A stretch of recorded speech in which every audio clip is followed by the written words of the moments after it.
Nós hoje vamos iniciar a série Reformando. Baseado na reforma protestante, que agora, dia 31 de outubro, nós comemoramos 506 anos da reforma protestante. E a gente tem essa data, né, alguns mal sabem o que significa, outros apenas de maneira superficial, pensando assim, puxa, foi ali que Lutero fez isso, né, que pregou as 95 teses, e a partir dali saiu a igreja protestante. Nós, amados, somos herança da igreja da reforma protestante. A igreja evangélica, né, mundial, ela surge a partir, né, o seu início, o seu protótipo foi a partir da reforma protestante. Mas a reforma protestante, ela não foi algo planejada no sentido intencional de que a partir daquele dia, daquela data aconteceria isso e mudaria toda a história. Não, tudo isso foi um plano de Deus. E eu quero, a gente vai durante esse mês tratar sobre esse tema, reformando. Mas não vai ser uma aula de história, não vai ser apenas trazendo informações do que aconteceu, do que foi no passado, mas nós vamos buscar as lições, nós vamos buscar enxergar em nós aquilo que eles enxergaram na história, na caminhada da igreja. E para isso, amados, eu quero trazer hoje, né, então uma introdução. Tudo aquilo que eu disser aqui é apenas uma pincelada. Qualquer frase que eu disser, imagine que tem 100 anos de história por trás disso. Imagine que a pessoa que eu falar aqui, eu citar algum teólogo, alguma pessoa na história dos impérios, tudo isso tem uma história muito grande por trás. Então, o que eu quero fazer aqui não é trazer toda a história, e sim apenas uma direção para que a gente possa extrair lições, para que a gente possa aprender e reformar aquilo que precisa ser reformado em nossa vida. Amém? Então diga assim comigo: eu preciso saber o que precisa ser reformado na minha vida. Existe um lema da igreja protestante reformada que diz: uma igreja reformada sempre se reformando. Sempre nós precisamos estar nos reformando. A reforma tem a ver com voltar sempre à forma original. Reforma é quando algo que estava bom começa a dar errado, começa a rachar, começa a envelhecer, começa a ficar rígido ou quebradiço, e você precisa reformar. A reforma é necessária numa igreja, na sua casa e na sua vida, no seu casamento, no seu ministério. Nós todos precisamos de reforma.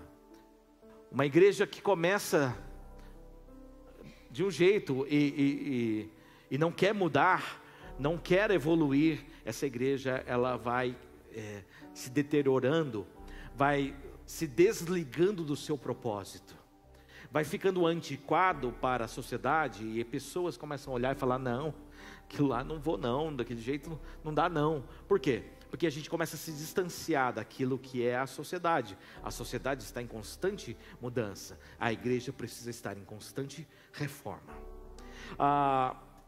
Nós não podemos deixar de pensar que a reforma protestante, a história da igreja, ela é muito importante na humanidade. Por exemplo, eu vou trazer alguns dados aqui na questão da medicina.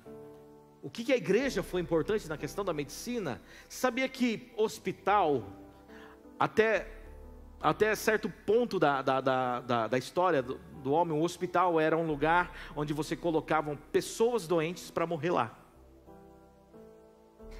O hospital não era um lugar para que pessoas fossem curadas, era um lugar para que as pessoas pudessem morrer. Era um lugar de isolamento para o fim da vida.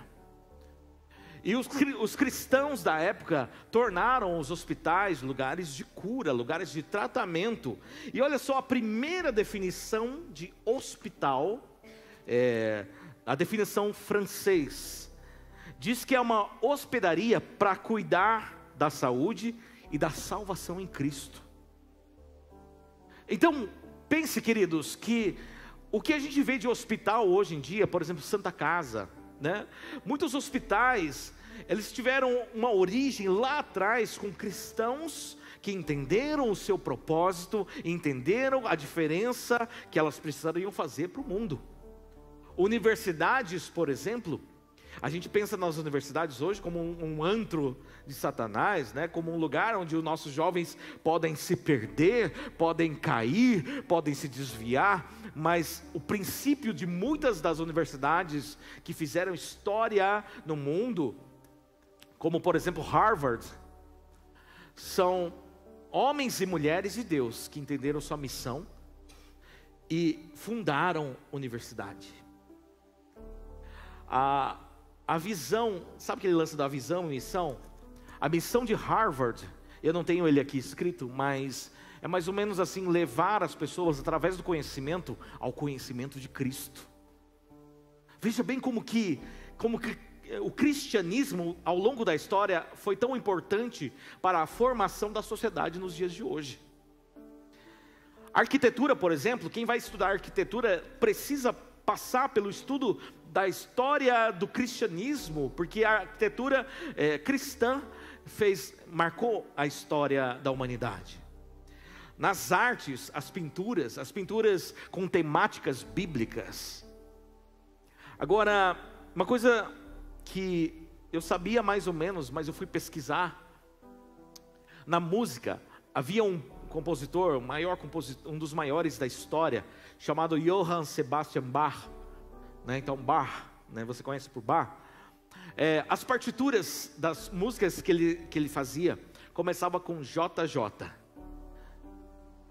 Começava com JJ. Esse JJ na língua, né, Deus me ajude. Significava Deus me ajude. E o final de todas as músicas de Sebastian Bach era só lhe deu glória. Só a Deus glória. Olha que interessante. Cristãos marcaram a história da música. A reforma protestante é um assunto incontornável no mundo. Não dá para estudar história, não dá para estudar nada sem estudar a reforma protestante. Sem estudar aquilo que aconteceu, as tensões que levaram a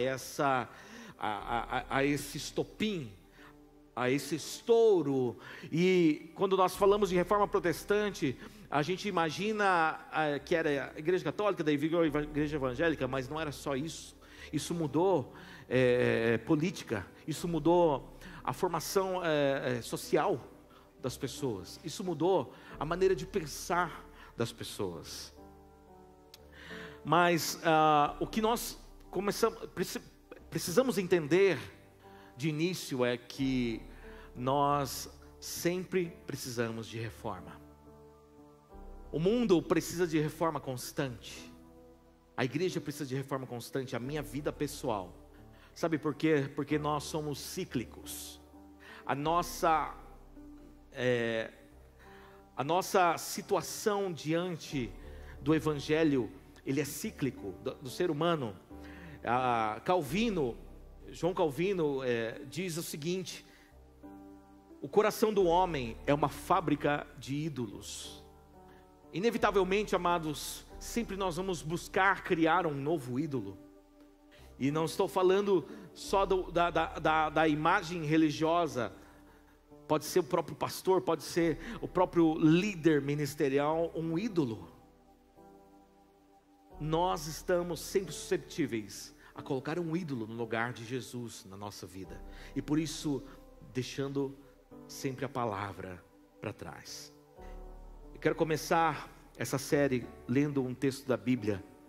No Antigo Testamento, um episódio que retrata muito bem aquilo que a reforma foi, e aquilo que nós precisamos viver todos os dias.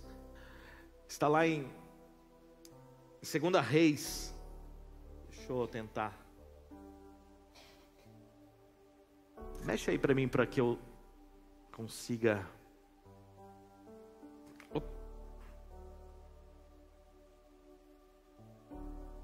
Vamos ver aqui, pronto, consegui. 2 Reis, capítulo 22, versículo 8 ao 11. 2 Reis 22, versículo 8 diz assim: Então o sumo sacerdote Hilquias disse ao escrivão Safã: Achei o livro da lei na casa do Senhor. Hilquias entregou o livro a Safã e este o leu.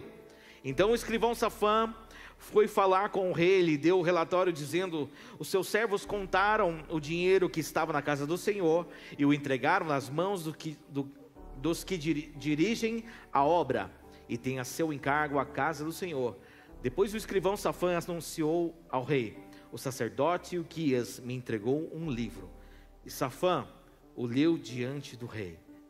Quando ouviu, opa irmãos, desculpa, estou lendo, obrigado. Quando ouviu as palavras do livro da lei, o rei rasgou as suas roupas. 2 Reis 22, 8 a 11. Esse foi um episódio onde o povo de Deus havia se esquecido da lei do Senhor. E então, numa reforma, no momento onde eles estavam vasculhando as coisas, contando o dinheiro, fazendo um levantamento, eles encontram o livro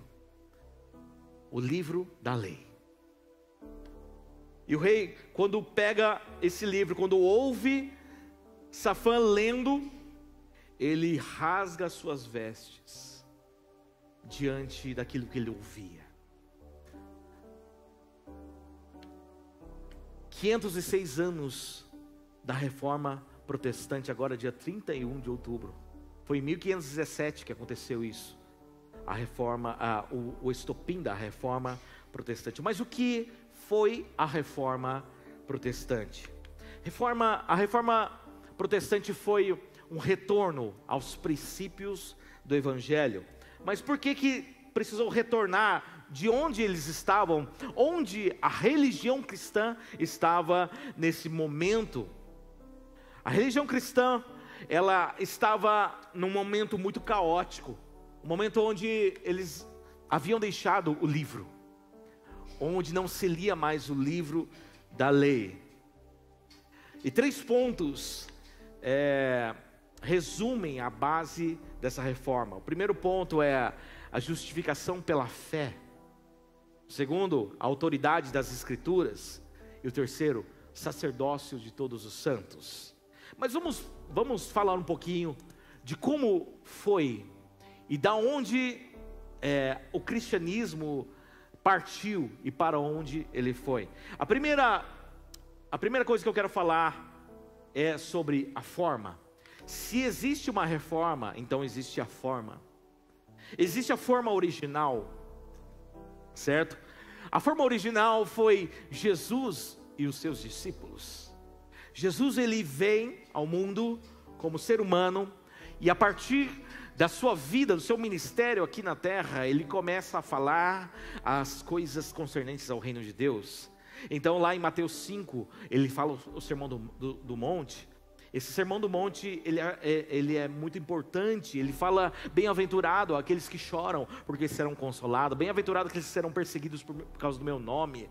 Bem-aventurado isso, bem-aventurado aquilo. Faça isso, não faça aquilo. Se o teu olho direito te faz pecar, arranca fora. Então Jesus, ele começa a trazer os princípios do reino de Deus, que é a base para a igreja. Jesus estava falando: assim vai ser a minha igreja. É dessa maneira que nós vamos formar a igreja sobre a terra. Então ele pega 12 discípulos, ele escolhe a dedo 12 pessoas que não eram as melhores, elas eram talvez as piores, aquelas que não teriam condições aos olhos humanos de fazer algo relevante. Mas Jesus, ele potencializa e fala: é assim, o reino de Deus é quando você pega o menor e transforma no maior.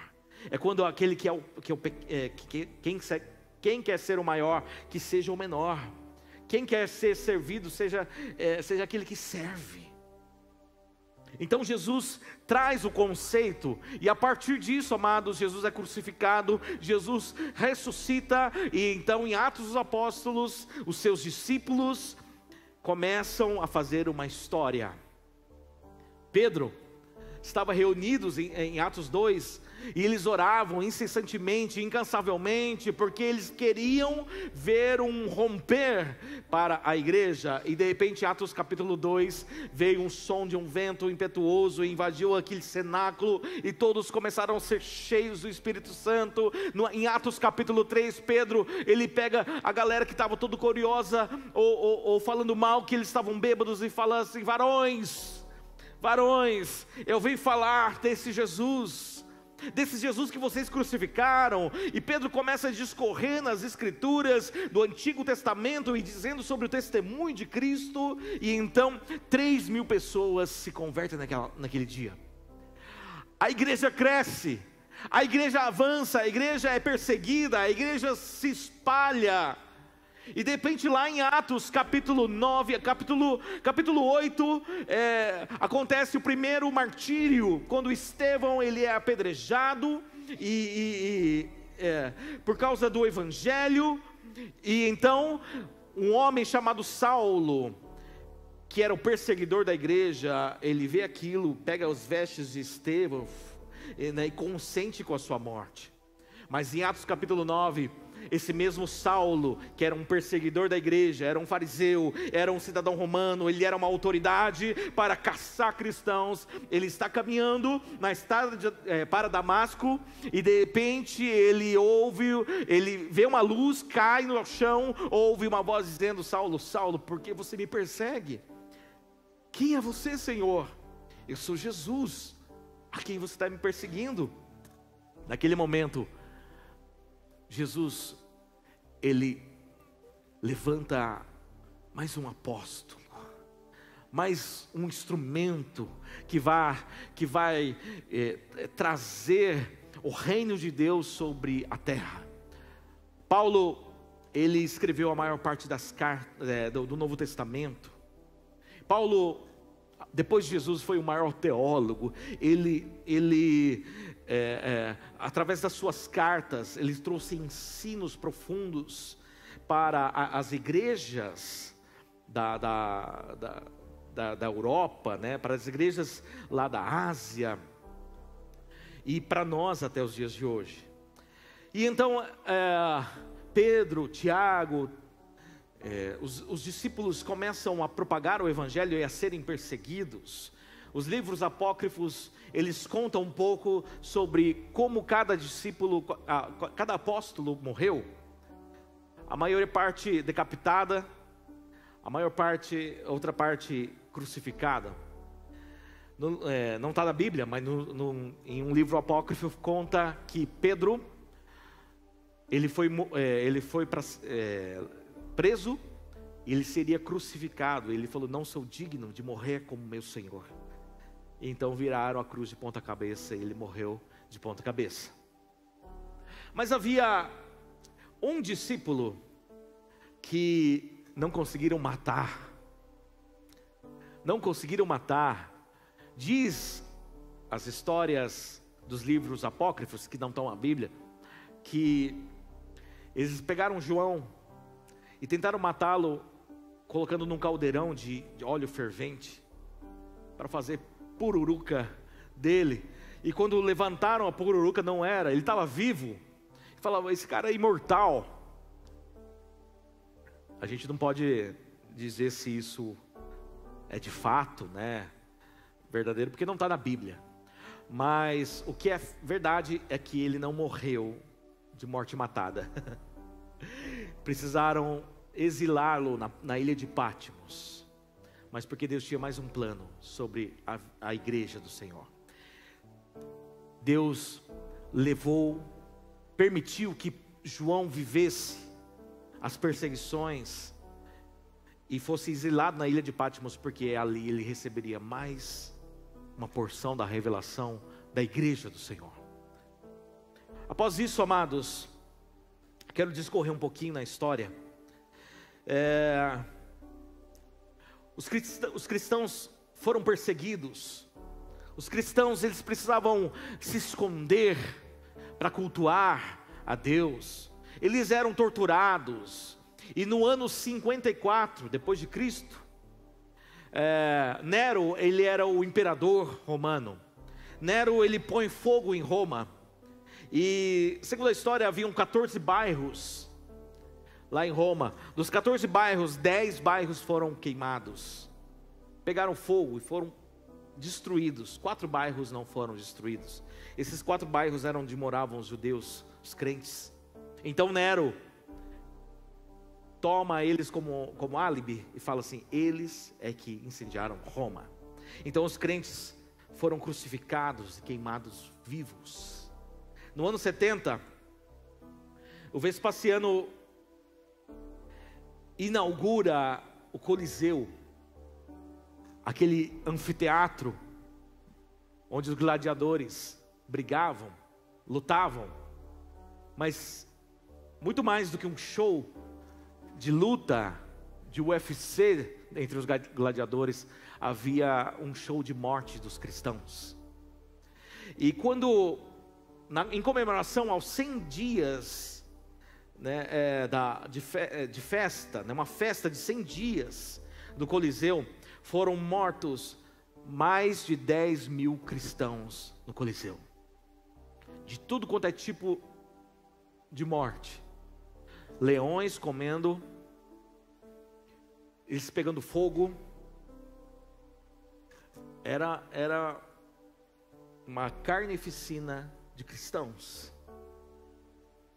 Mas até aí, amados, a igreja estava cumprindo seu papel. Até aí, ninguém negava a Cristo.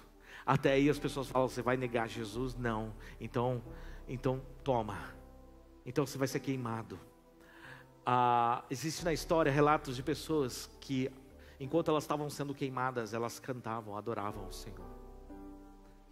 Enquanto elas estavam sendo comidas, devoradas pelos leões, elas estavam adorando e glorificando o nome do Senhor.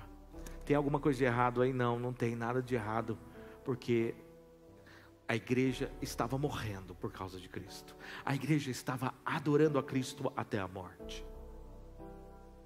No ano 81, o imperador Domiciano começa a reinar.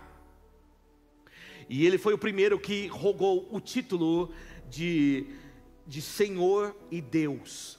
Como imperador, ele fala assim: eu tenho o título de Deus. E foi nesse momento, no ano 81, mais ou menos, que ele pega João e exila na ilha de Pátmos. Amados, até aí, a igreja tinha a sua forma. A igreja não perdeu a sua forma. Os mesmos que perseguiram Jesus e mataram, estavam perseguindo os seus pequenos cristos, os cristãos. Você fala assim: mas que horror, a igreja estava perdendo. Não, a igreja estava ganhando. A cada morte de cristão, muitos se convertiam. Eu não lembro o nome, a história ao certo, mas havia uma história muito famosa em que uma mulher, ela não negou a Cristo e ela foi esquartejada. Cada pedaço dela foi colocada em uma parte da cidade para mostrar: é assim que acontece com cada cristão. Mas cada pessoa que olhava para um pedaço daquela mulher se convertia a Cristo. Até aí a igreja tinha a sua forma. Até a igreja estava formada nos fundamentos reais do Senhor. Aí vem a segunda parte, que é a deforma. Eu quero ler o texto de Apocalipse 22, versículo 18 e 19. A todo aquele que ouve as palavras da profecia deste livro, testifico: se alguém lhes fizer qualquer acréscimo, Deus lhe acrescentará os flagelos escritos neste livro. E se alguém tirar qualquer coisa das palavras do livro dessa profecia, Deus tirará a sua parte da árvore da vida, da cidade santa e das coisas que estão escritas neste livro. Apocalipse 22, 18 Queridos, a partir desse momento na história, acontece uma reviravolta que aparentemente seria a solução para os cristãos. Em 313, no ano 313, o imperador Constantino, ele se converte e ele institui o cristianismo como uma religião oficial do seu império. Você fala, uau, agora a igreja vai crescer, agora a igreja vai ser livre para adorar, agora que uma multidão vai se converter a Cristo, agora que o Senhor vai ser exaltado neste império. Queridos, a partir de quando o cristianismo se torna uma religião, não apenas uma religião oficial, mas uma religião obrigatória para todos, não havia mais conversão, havia apenas conveniência. Pessoas não estavam mais se convertendo verdadeiramente a Jesus, elas estavam simplesmente se tornando cristãos. E é aí, amados, que começa a grande deforma da igreja. Começa a entrar um sincretismo religioso, uma mistura de elementos culturais greco-romanas ao cristianismo. E ali começa também umas disputas políticas de poder, porque agora o império é cristão. Agora o Estado se torna algo da igreja e a igreja algo do Estado. Em 607, no ano 607, o bispo Bonifácio III, ele é colocado, instituído como o bispo universal. Antes disso, Nicolau I, ele também foi instituído, mas ele falou, não, eu não posso ser o bispo universal, só Jesus Cristo é. Mas 3 anos depois, em 607, Bonifácio III, ele assume essa instituição do papado. Ali começa o papado. O Papa, o Pai de todos, aquele que representa o próprio Deus na terra. Bonifácio III, ele assume esse papado. Existem relatos que falam sobre o papado ter iniciado com Pedro, mas esse tudo foi refutado e caído com documentos falsos, né, que falavam de Pedro, foi para tal. Não. O papado começa a partir de agora, em 607, com essa instituição pela igreja oficial. Né? Quando se fala igreja católica, a palavra católica é universal. Mas, então, igreja universal é a igreja geral. Mas o que acontece aqui é que a igreja cristã, a igreja universal, ela se torna igreja católica romana. Então Roma, como política, como governo, assume a igreja para controlar questões políticas territoriais. Então, do século V ao século XV, começa algo que nós chamamos de Idade Média. Você estudou em história a Idade Média. Na Idade Média, a igreja ela se fortalece como poder público, como poder do Estado, como poder político, como poder de arma. Então a igreja ela começa a comandar todos os setores da vida. A arte é comandada pela igreja católica. Se um artista pintasse, esculpisse algo que a igreja católica não vê com bons olhos, ele teria que negar ou ser condenado. A música, todo qualquer tipo de expressão e até a própria ciência era controlada pela igreja. A igreja que começou com cicatrizes, ela se torna uma igreja controladora a partir de agora. Amados, nós não estamos falando de católico e evangélico, não. Nós estamos falando de cristianismo. Engloba todos nós. Cristianismo. A igreja então ela se torna controladora.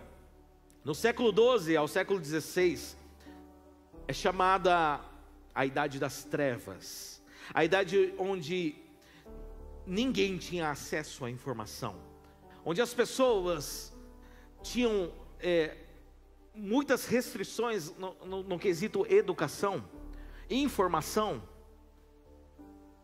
Pouquíssimas pessoas tinham acesso à leitura, muito menos à Bíblia. É lá que, nessa idade, que se institui a Inquisição. A Inquisição nada mais é do que a caça às bruxas. Tudo aquilo que a Igreja Católica via como oposição era chamado de bruxo, de bruxa, de alguém que estava contra Deus. E qual era a solução? Matá-los. Eu vou falar um pouquinho agora da evolução das heresias durante o período da Reforma, certo? Nós começamos, eu vou falar aqui a questão das heresias. No ano 300, voltando para o ano 300, começa a oração pelos mortos. 320, o uso de velas. 375, veneração de anjos e santos. No ano 500, o clero começou a usar vestimentas sacerdotais para se diferenciar das pessoas. Em 593, Gregório I lança a doutrina do purgatório. O que é o purgatório? É a sala de espera para ver se você vai para o céu, para o inferno. A pessoa morre, mas ela nem vai para o céu nem para o inferno, vai para o purgatório, porque ali haveria a chance dela ser redimida ou não, pelas orações, pelas penitências, pelas indulgências, poderia se fazer uma mudança de rota no purgatório. No ano 600, as missas elas são feitas em latim, num lugar onde ninguém sabia latim, para que ninguém pudesse entender ou questionar. Em 607, como eu disse, o papado, a instituição do papado. 786, culto à cruz e relíquias religiosas. Em 850, institui-se a água benta para a santificação. Em 995, canonização de pessoas, fazendo delas santos que seriam mediações entre as pessoas e Deus, assumindo o próprio lugar de Jesus como mediador. Em 1079, no ano 1079, institui-se o celibato. Em 1184, institui-se a Inquisição. Em 1215, institui-se a doutrina da transubstanciação. Deixa eu explicar um pouquinho. Falando sobre a ceia do Senhor, nós cremos que o pão e o vinho, eles são símbolos do corpo e do sangue de Cristo. A transubstanciação é a doutrina que fala que o pão se torna o próprio corpo, a própria carne de Jesus, e o suco de uva, o vinho, se torna o próprio sangue de Jesus. Então aquilo se torna sagrado, né? Sagrado ao ponto de ninguém ter que botar a mão naquele negócio, né? Porque é o sangue e o corpo de Cristo. Então o sacerdócio vai lá, tal, e a sobra daquilo é sagrado. Nós cremos na simbologia, né, do pão e do suco. Em 1215 também institui-se a confissão auricular. O que é isso? Você tinha que confessar no ouvido de um sacerdote, porque só assim você poderia ter o seu perdão dos pecados. E juntamente com a confissão vinha a penitência. Então, já que você fez isso, olha, você vai ter que pagar com isso, certo? Em 1229,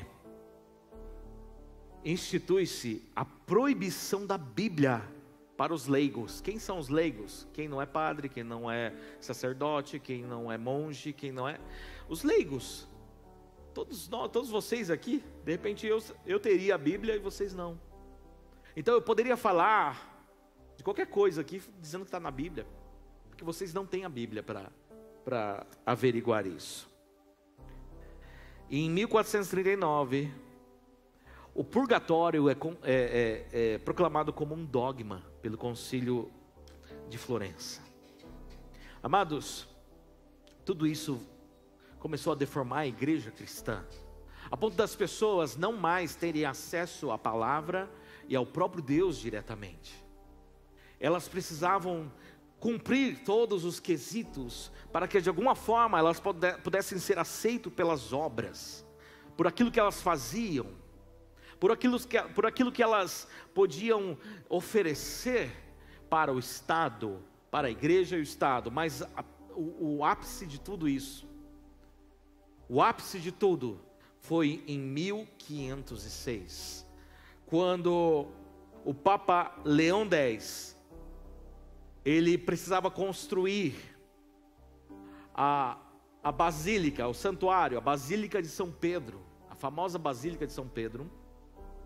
Ele precisava de dinheiro, então ele institui a indulgência papal. O que é isso? Agora em diante, você quer ter perdão? Vai precisar de um documento. Você vai precisar pagar por esse documento, assinado pelo Papa. Essa indulgência, ela foi tão imposta às pessoas. Então os líderes religiosos precisavam passar pelos lugares, né? Não se tinha internet, não se tinha nada, nem imprensa se tinha para fazer jornais e tudo mais. Então os líderes religiosos, eles precisavam então sair para pregar essa nova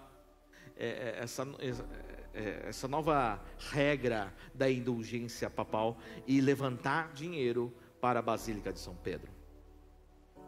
Queridos, a partir daí, em 1506, a igreja cristã, ela está totalmente deformada daquilo que Deus instituiu a partir de Jesus. Se tornou uma grande instituição, com o seu alto escalão, o clero, os leigos sem acesso à palavra.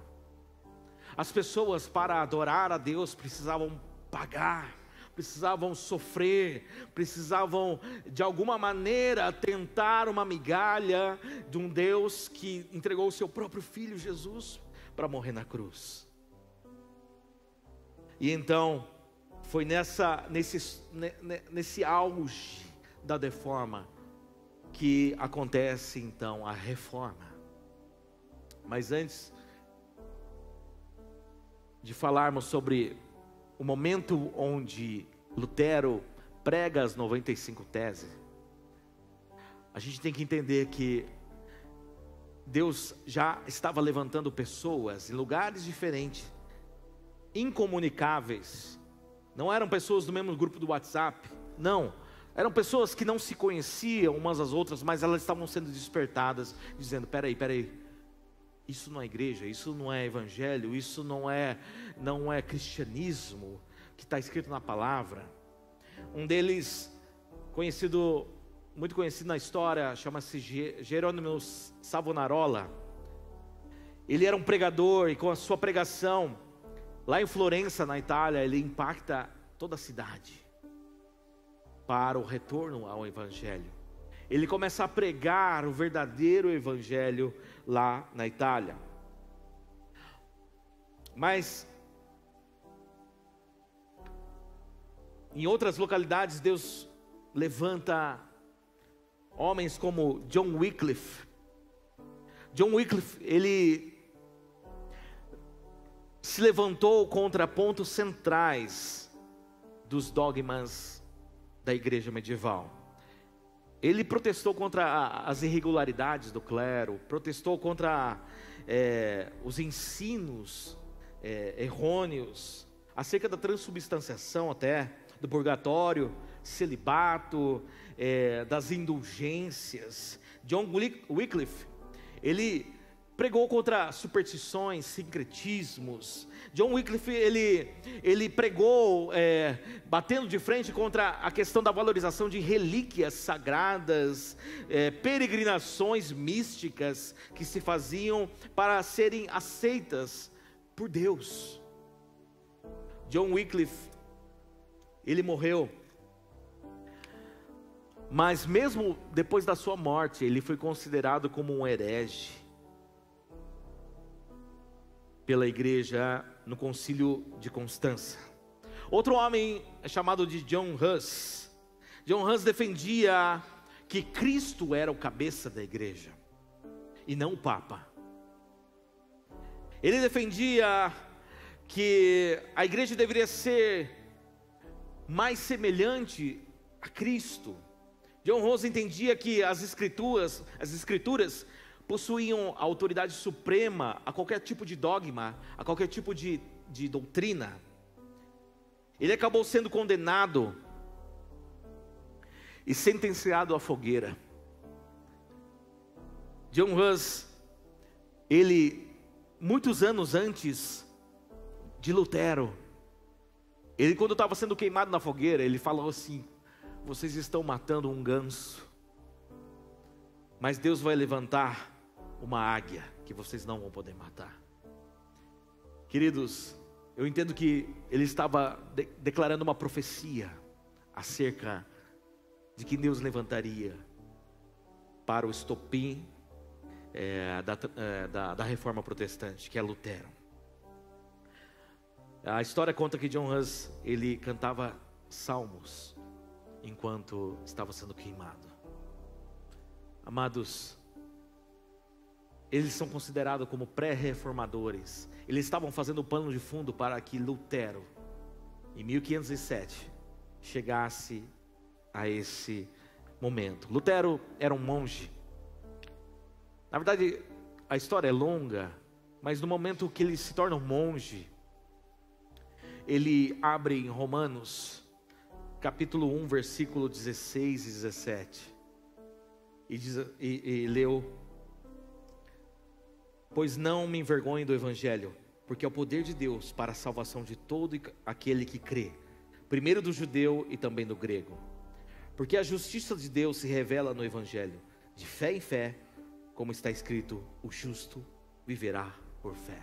Romanos 1, 16 e 17. Esses versículos mexem com o coração de Martim Lutero. E Martim Lutero, ele não teve nenhuma intenção de dividir a igreja, de causar uma revolução na igreja, mas ele queria que a própria igreja cristã da época revisse seus dogmas, aquilo que estava de errado, aquilo que a palavra não dizia, aquilo que era contra a própria palavra de Deus.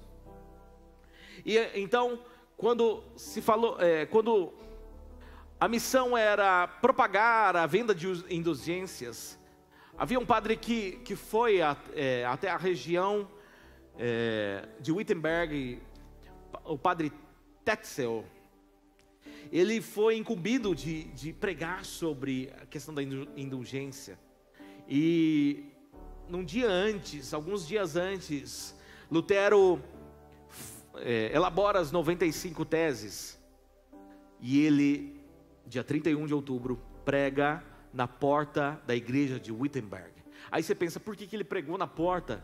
Sabe por quê? Porque quando se precisaria comunicar um edital, né, de uma notícia importante, eles pregavam nas portas das igrejas. Os universitários passavam por lá, copiavam aquilo que estava escrito, né, para propagar a notícia. Então, Lutero, ele não pregou como um protesto, e sim como um momento de reflexão. Eu quero que vocês reflitam sobre isso, para que nós como igreja, a gente possa melhorar. Mas aquilo soou como uma afronta. Essas 95 teses, elas não são a base do nosso fundamento teológico. Essas 95 teses, inclusive, se nós lemos aqui, a gente vai falar, cara, que estranho isso. Porque ela não bate contrariamente a tudo aquilo que estava acontecendo, mas ele tentava dialogar com a questão da indulgência. É mais ou menos assim, os irmãos teólogos depois me corrijam se... Mas é mais ou menos assim, olha, tá, a indulgência está aí, mas vamos fazer a indulgência de uma maneira mais assim, mais branda daquilo, mudando isso aqui. Então, Lutero, ele não chega já com a reforma protestante em 95 teses. Lutero, ele é a faísca para aquilo que já estava acontecendo e aquilo que aconteceria depois. Então, só para você entender, amados, nós não pregamos as 95 teses aqui, porque elas não condizem com aquilo que nós cremos como evangelho, como a nossa base de fé. As 95 teses foram a faísca para aquilo que se formaria ou voltaria à forma original da igreja, para os dias da época e para os dias de hoje. Deus levantou, então, não a partir de Lutero, mas conseguinte, pessoas que falariam as mesmas coisas e continuariam a desenvolver a teologia para os dias de hoje. Por exemplo, Calvino. Você ouve falar muito sobre calvinismo, né? Mas Calvino também, ele foi uma peça importante. Alguns dizem que ele foi a mente mais brilhante da reforma, porque Lutero, ele era um homem empolgante. Lutero era uma pessoa apaixonada. Lutero era aquela pessoa motivada. Calvino não. Calvino, ele era racional. Calvino, ele vinha da área do direito, da área das jurisdições. Então ele tinha a sua racionalidade e a sua sistematização. Calvino, então, ele pega tudo aquilo que está acontecendo, ele começa a desenvolver de maneira sistemática a base de fé.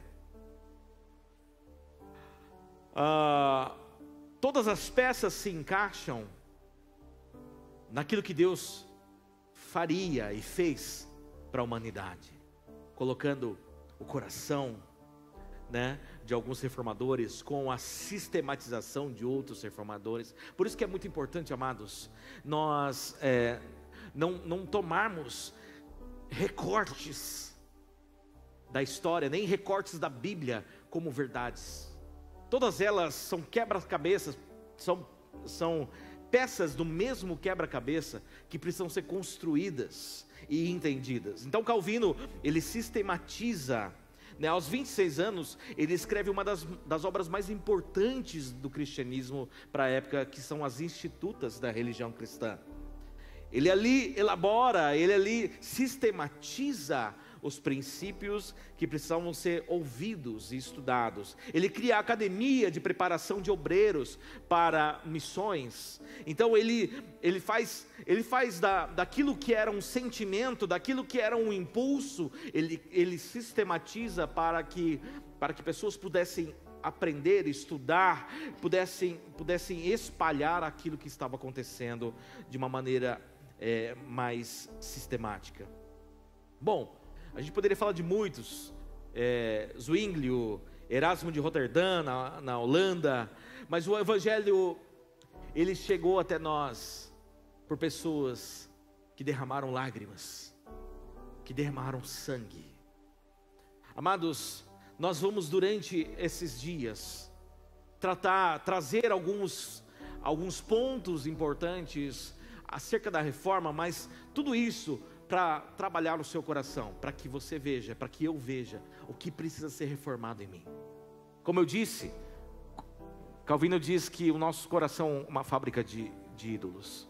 Calvino diz que constantemente nós estamos criando ídolos, nós estamos nos distanciando e deixando a palavra de Deus de lado, deixando a centralidade de Cristo.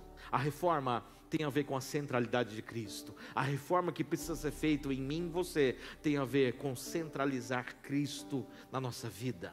Pode ser que nós estejamos de boa na lagoa aqui, não tem nenhuma perseguição, está tudo muito bem, eu adoro ao Senhor, eu canto aqui neste lugar.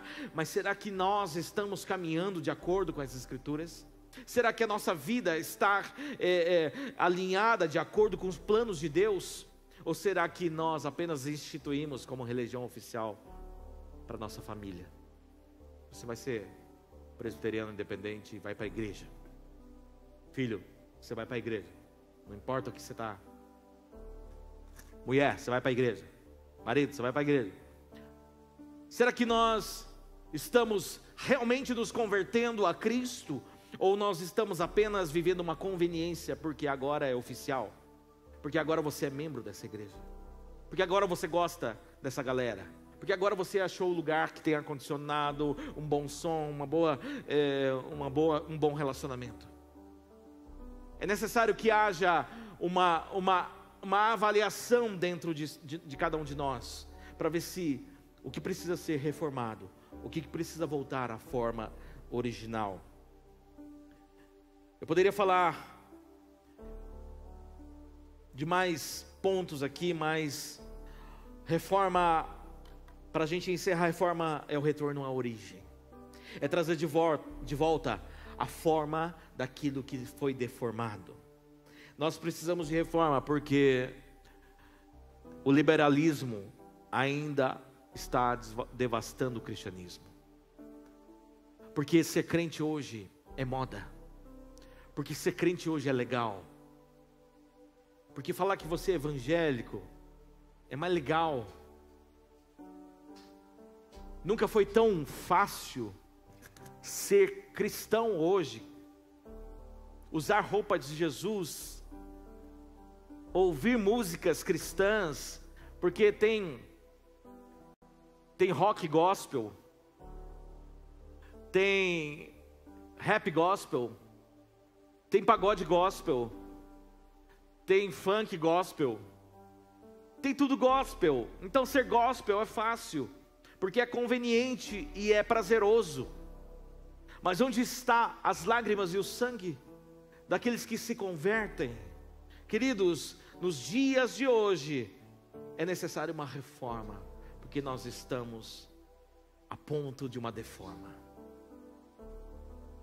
Como igreja brasileira, como igreja no mundo, existem países que estão à frente nisso. Por exemplo, na Europa, o pastor Cláudio está lá na Europa, e ele diz que a Espanha é um lugar onde Paulo passou. Olha, onde os cristãos primitivos lá passaram pela Espanha, pregaram na Espanha, pregaram lá na Europa. Lugares que foram assim consagrados no sentido de, puxa, foi aqui que aconteceu, historicamente foi aqui, uau, que legal. Mas que hoje são apenas monumentos. Existem lugares onde os pré-reformadores, os reformadores pregaram, onde aconteceram conversões que hoje são bares, são boates, são anfiteatros lá na Inglaterra. Lugares que você daria tudo para conhecer, porque você lê na história que aconteceu uma reforma, um avivamento, uma conversão naquele lugar, mas você chega lá, é uma boate. Porque o cristianismo se apagou. Nós estamos num ápice, não de um liberalismo, não de uma deforma, mas de um momento onde nós temos que decidir pelas nossas próximas gerações.